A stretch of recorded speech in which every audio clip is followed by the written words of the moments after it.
welcome to This Explainer. Okay, today we are unpacking the book of Hebrews, and let me tell you, this text is an absolute masterclass in persuasive writing.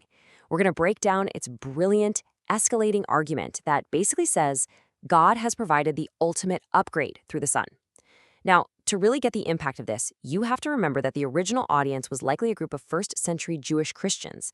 They were facing intense persecution, and naturally, they were tempted to just go back to their familiar, safer traditions. So the author writes this to show them exactly how those ancient traditions seamlessly and powerfully connect to their new reality. Here's our roadmap for today. We'll start with the ultimate upgrade, move into a better high priest, explore the new covenant, walk through the famous Hall of Faith, and finally wrap things up with running the race. Let's get right into it. Section 1. The ultimate upgrade. Chapter 1 wastes absolutely no time. I mean, in the ancient Jewish context, angels and prophets were the peak, right? They were the ultimate divine messengers, the absolute height of spiritual communication. But right out of the gate, the author totally disrupts this established hierarchy. The text argues that while God did speak to humanity through those prophets and angels in the past, the Son brings an entirely unprecedented level of authority. He's not just another messenger in a long line of them. The text actually calls him the heir of all things, the one who literally made the worlds and the exact image of God's person. For the reader, this is a massive, aggressive paradigm shift. And that sets up the next major argument over in chapter 3. Think about Moses for a second.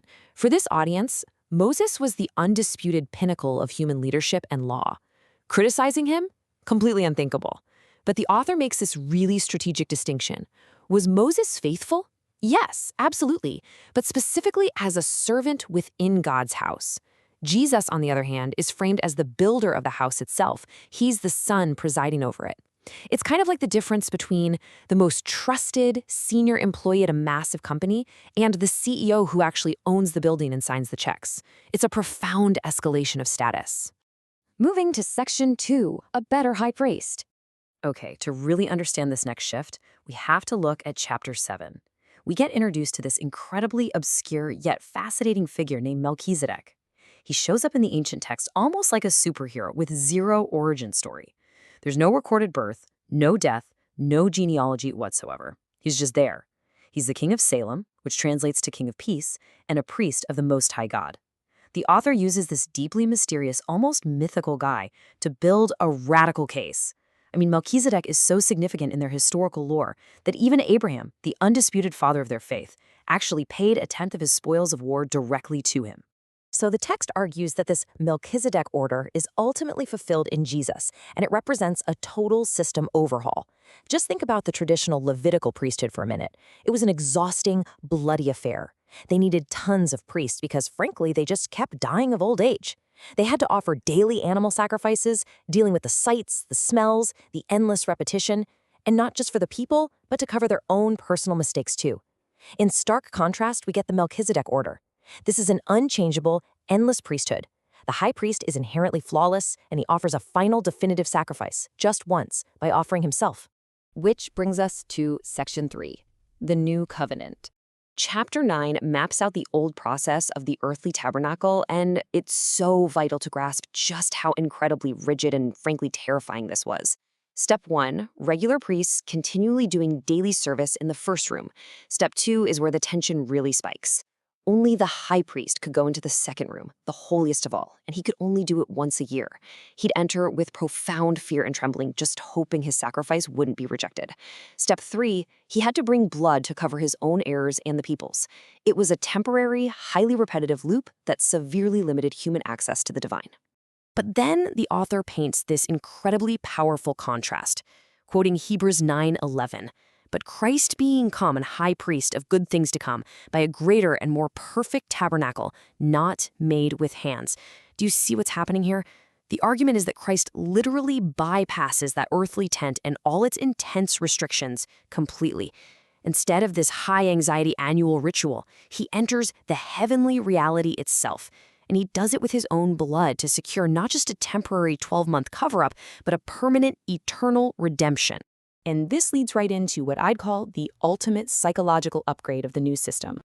Quoting the ancient prophets in chapter 8, the author highlights the core feature of this new covenant. I will put my laws into their mind and write them in their hearts. This is a massive leap. The law isn't just a bunch of external rules carved on cold stone tablets anymore, rules that take constant, stressful striving to obey.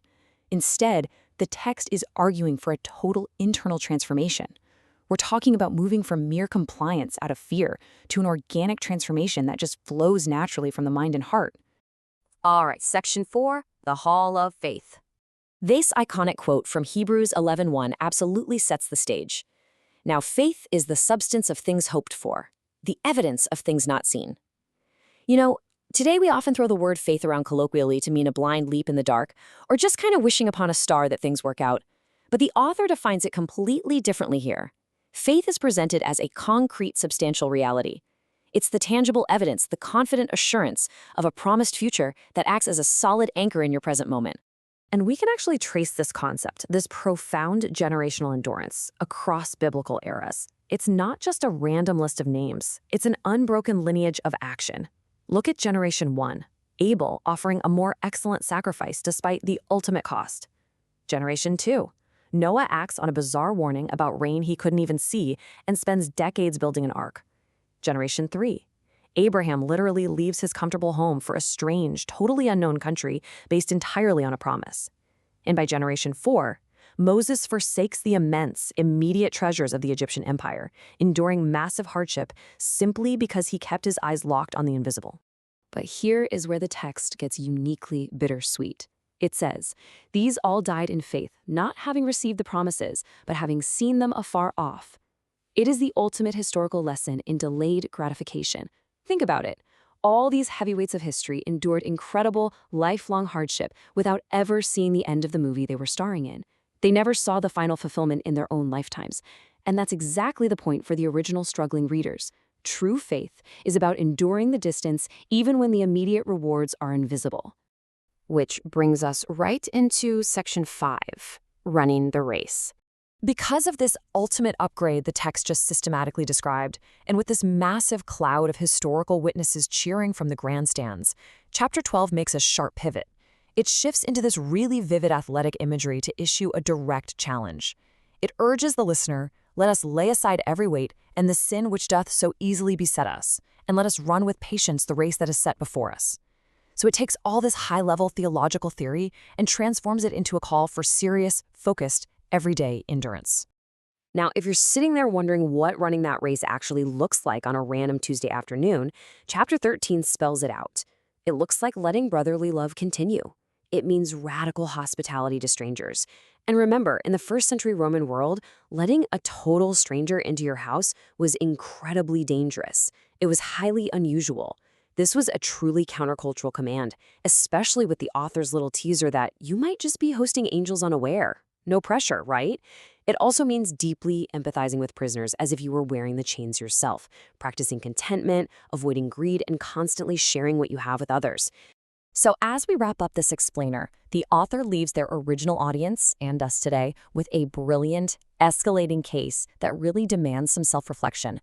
If this ancient text views life as a marathon, and we're surrounded by this grandstand of history, the big question remains.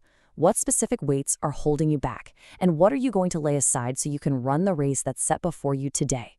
Think about it. Thanks for joining me, and I'll see you next time.